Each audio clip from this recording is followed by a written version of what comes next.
Dans les années 1970, le monde était très différent de celui d'aujourd'hui. Beaucoup de choses qui semblaient tout à fait normales à l'époque susciteraient aujourd'hui immédiatement des discussions ou violeraient même la loi. Les gens fumaient dans les avions, les enfants jouaient dans des endroits que nous considérerions aujourd'hui comme mortels, et certains produits que l'on trouvait alors dans chaque foyer sont aujourd'hui jugés dangereux ou interdits depuis longtemps. À l'époque, presque personne ne remettait ses habitudes en question. Elles faisaient simplement partie du quotidien. Ce n'est qu'avec le temps que les scientifiques ont commencé à y regarder de plus près. De nouvelles études ont montré que bon nombre de ces pratiques comportaient de graves risques pour la santé et la sécurité. Étape par étape, les gouvernements ont réagi avec des lois plus strictes et de nouvelles réglementations.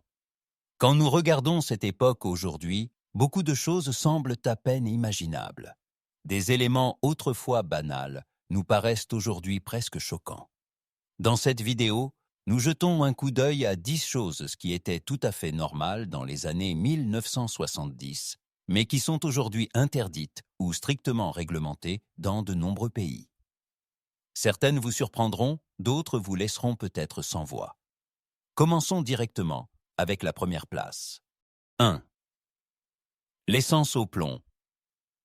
Dans les années 1970, l'essence plombée était tout à fait normale. Aux stations-service, il n'y avait généralement que deux options, régulière ou super, mais toutes deux contenaient du plomb. Cet additif était utilisé pour améliorer les performances du moteur et empêcher le cliquetis du moteur. Les automobilistes ne s'en souciaient guère, car à l'époque, cette essence était la norme. Ce que peu de gens savaient, cependant, c'est que la combustion de l'essence plombée libérait de minuscules particules de plomb dans l'air. Ces particules toxiques se répandaient dans les villes, sur les routes et même dans les zones résidentielles. Les enfants étaient particulièrement vulnérables, car le plomb peut endommager le cerveau et entraîner des troubles du développement. Lorsque les scientifiques ont pu prouver ces liens de plus en plus clairement, la pression sur les gouvernements pour agir a augmenté.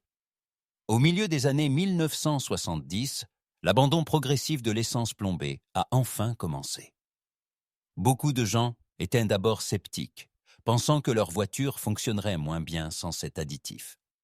Mais au fil du temps, l'essence plombée a presque totalement disparu des stations-service. Aujourd'hui, il semble difficilement imaginable qu'une substance aussi toxique ait été utilisée tout naturellement, comme carburant, pendant des décennies. 2.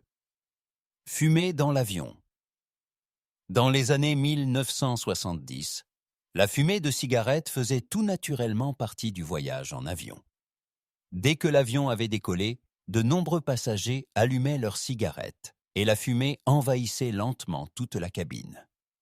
Chaque accoudoir disposait d'un cendrier, et fumer pendant le vol était tout à fait normal. Certes, il y avait parfois des zones dites non-fumeurs, mais en réalité, cela ne changeait pas grand-chose. La fumée circulait dans toute la cabine, de sorte que les non-fumeurs devaient également l'inhaler pendant toute la durée du vol. Pour beaucoup de gens, cela faisait simplement partie de l'expérience de voyage. C'est seulement quand de plus en plus d'études ont prouvé les dangers du tabagisme passif que l'opinion a commencé à changer. À la fin des années 1980, les vols intérieurs courts sont d'abord devenus non-fumeurs, puis d'autres restrictions ont suivi progressivement. Finalement, fumer dans les avions a été complètement interdit. Aujourd'hui, il semble à peine imaginable que les voyages en avion aient été autrefois accompagnés d'une épaisse fumée de cigarettes. 3. La publicité pour les cigarettes. À la télévision. Au début des années 1970, la publicité pour les cigarettes était omniprésente. À la télévision et à la radio, les spots publicitaires montraient des cow-boys pleins d'assurance, des fêtes élégantes et des acteurs charismatiques, présentant la cigarette comme un symbole de liberté, de succès et de style. Des marques comme Marlboro ou Camel sont ainsi devenues de véritables noms-cultes. Ces publicités ne vendaient pas seulement des cigarettes, mais un style de vie. Beaucoup de gens voyaient ces images quotidiennement, et fumer était présenté comme quelque chose de cool et de tout à fait normal. Cependant, Avec l'augmentation des connaissances scientifiques sur les risques du tabac pour la santé, la pression sur les politiques s'est accrue. En 1971, une loi décisive a finalement été adoptée. La publicité pour les cigarettes à la télévision et à la radio a été interdite. L'industrie du tabac a certes disparu du petit écran, mais elle a vite trouvé de nouveaux moyens de promouvoir ses produits, par exemple dans les magazines, lors d'événements sportifs ou même dans les films. Néanmoins, cette interdiction a marqué un tournant important dans la lutte contre l'influence de la publicité pour le tabac. 4. La peinture au plomb dans les maisons. Dans les années 1970, la peinture au plomb était très répandue dans de nombreuses maisons. Elle était utilisée pour les murs, les meubles, les aires de jeu et même pour les lits d'enfants. Cette peinture était populaire car elle était particulièrement durable et offrait des couleurs vives et résistantes. Mais derrière cette peinture apparemment parfaite se cachait un grand danger. Lorsque la peinture s'écaillait avec le temps ou tombait en poussière, les gens, surtout les enfants, pouvaient inhaler ou avaler de petites particules de plomb. Cela pouvait entraîner de graves problèmes de santé, notamment des troubles du développement et des dommages aux organes. À mesure que de plus en plus d'études confirmaient ces risques, les gouvernements ont commencé à agir. Finalement, la peinture au plomb pour les habitations a été interdite. Pourtant, elle existe encore aujourd'hui dans de nombreux bâtiments anciens. C'est pourquoi les rénovations dans les vieilles maisons doivent être effectuées avec une prudence particulière afin d'éviter la poussière de plomb toxique. 5. Conduire sans ceinture de sécurité. Dans les années 1970, s'attacher en voiture n'était pas une évidence pour beaucoup de gens. Bien que certains véhicules soient déjà équipés de ceintures de sécurité, de nombreux conducteurs et passagers ne les utilisaient tout simplement pas. Certaines voitures n'avaient même pas de ceintures à l'arrière. Lors de longs trajets, les enfants se déplaçaient souvent librement dans la voiture, s'asseyaient sur les accoudoirs ou se tenaient même debout sur la banquette arrière. Beaucoup de gens croyaient alors que les ceintures de sécurité étaient inconfortables ou même dangereuses, craignant de rester coincés dans le véhicule en cas d'accident. Avec le temps, de plus en plus d'études ont pourtant montré que les ceintures de sécurité sauvaient des vies. Le nombre d'accidents de la route et de blessures graves a mis en évidence l'importance de cette protection. Dans les années 1980, de plus en plus de pays ont donc commencé à instaurer des lois, rendant le port de la ceinture obligatoire. Aujourd'hui, la ceinture de sécurité est considérée comme l'une des mesures les plus simples et les plus efficaces pour sauver des vies lors d'un accident. 6. Des taux d'alcoolémie élevés au volant.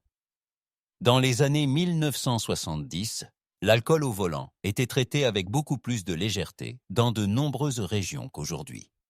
La limite d'alcoolémie autorisée se situait souvent autour de 0,10% ou même plus, bien au-dessus de la norme actuelle de 0,08%.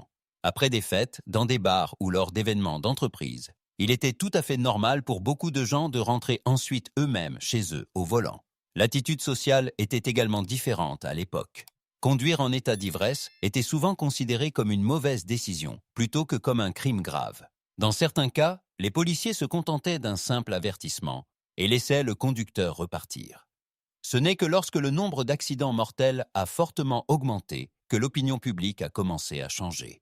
Des campagnes pour plus de sécurité routière ont attiré l'attention sur les dangers, et les gouvernements ont instauré des lois plus strictes et des taux d'alcoolémie plus bas.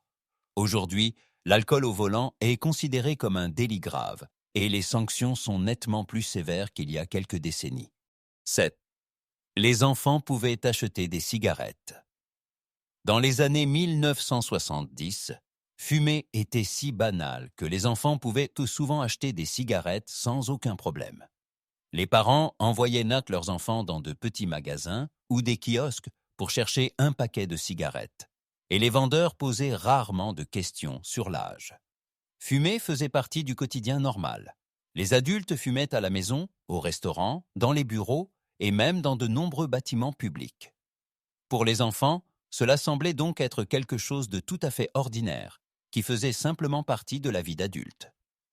Avec le temps, il est devenu de plus en plus clair à quel point fumer nuit à la santé. Des études ont montré des liens avec des maladies graves comme le cancer du poumon et des problèmes cardiaques. De ce fait, la pression sur les gouvernements pour instaurer des règles plus strictes a augmenté. Finalement, des restrictions d'âge ont été mises en place et la vente de cigarettes aux mineurs a été interdite dans de nombreux pays. 8. Un jouet dangereux. Les fléchettes de jardin. Dans les années 1970, les fléchettes de jardin étaient un jeu populaire pour les familles dans le jardin. Le jeu consistait en de grandes flèches lourdes dotées d'une pointe métallique acérée que l'on lançait vers un anneau cible posé sur la pelouse. À première vue, cela ressemblait à un jeu de loisirs inoffensif, semblable au lancer de fer à cheval. Pourtant, ces flèches n'étaient en aucun cas sans danger. Elles étaient assez lourdes pour s'enfoncer profondément dans le sol, et si un lancer ratait sa cible, elles pouvaient blesser gravement quelqu'un. Les enfants, en particulier, couraient parfois dans la zone de jeu sans se rendre compte du danger. Au fil du temps, les rapports de blessures graves se sont accumulés, et certains accidents ont même été mortels. Cela a accru la pression sur les autorités pour qu'elles interviennent. Finalement, le jeu a été interdit ou fortement réglementé dans de nombreux pays. Aujourd'hui, il n'existe que des versions sûres avec des pointes émoussées. 9. Jouer sur les voies ferrées. Pour beaucoup d'enfants dans les années 1970, les voies ferrées étaient un lieu plein d'aventures. Ils jouaient aux équilibristes sur les rails, prenaient des raccourcis par les gares ou posaient des pièces sur les voies pour voir comment les trains les écrasaient. À l'époque, ce danger était souvent sous-estimé. L'attitude envers la sécurité autour des voies ferrées était nettement plus détendue qu'aujourd'hui. Beaucoup de gens considéraient les voies simplement comme faisant partie de l'environnement et ne réfléchissaient guère aux risques. Pourtant, les trains modernes sont rapides, silencieux et nécessitent une longue distance pour s'immobiliser. De plus en plus d'accidents ont mis en évidence à quel point s'aventurer sur les voies ferrées est en réalité dangereux. Aujourd'hui, des règles strictes s'appliquent. L'accès aux installations ferroviaires est interdit dans de nombreux pays et peut entraîner de lourdes amendes. Des campagnes de sécurité mettent régulièrement en garde contre les risques mortels. 10. Les cigarettes en bonbons. Dans les années 1970, les cigarettes en bonbons étaient une confiserie tout à fait ordinaire, vendue dans de nombreux petits magasins. Ces bâtonnets de sucre ressemblaient de manière frappante à de vraies cigarettes. Ils étaient enveloppés dans du papier blanc et avaient souvent une pointe rouge pour ressembler à une cigarette allumée. Beaucoup d'enfants jouaient avec et faisaient semblant de fumer, tout comme les adultes autour d'eux. Certaines versions contenaient même du sucre fin qui, en soufflant, ressemblait à de la fumée sortant de la bouche. Pour les enfants, c'était simplement une partie amusante du monde des bonbons. Cependant, avec le temps, la critique envers de tels produits s'est amplifiée. De plus en plus de gens craignaient que les cigarettes en bonbons n'habituent les enfants dès leur plus jeune âge à l'image du tabagisme. Avec la prise de conscience croissante des risques du tabac pour la santé, l'attitude envers ces friandises a également changé. Dans de nombreux pays, elles ont finalement été interdites ou du moins modifiées pour ne plus ressembler à de vraies cigarettes. Quand nous regardons les années 1970 aujourd'hui, beaucoup de choses semblent à peine imaginables. Des éléments qui étaient alors considérés comme tout à fait normaux nous paraissent aujourd'hui risqués ou même choquants. Mais ce sont précisément ces changements qui montrent à quel point nos connaissances sur la santé et la sécurité ont évolué au fil du temps. Laquelle de ces choses vous a le plus surpris? N'hésitez pas à l'écrire dans les commentaires. Et si ce voyage dans le passé vous a plu, n'oubliez pas de vous abonner à la chaîne pour découvrir encore plus d'histoires passionnantes des temps passés.